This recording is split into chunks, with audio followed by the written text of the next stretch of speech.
দেখিস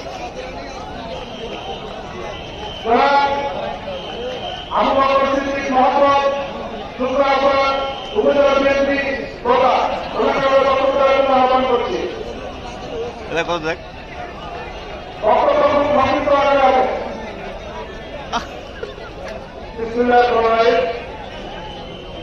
সম্মানিত মহাসচিব জনাব ফখরুল ইসলাম আলম ইসলামের পঞ্চগড় জেলা উপজেলা শাখা আজকের এই বিশাল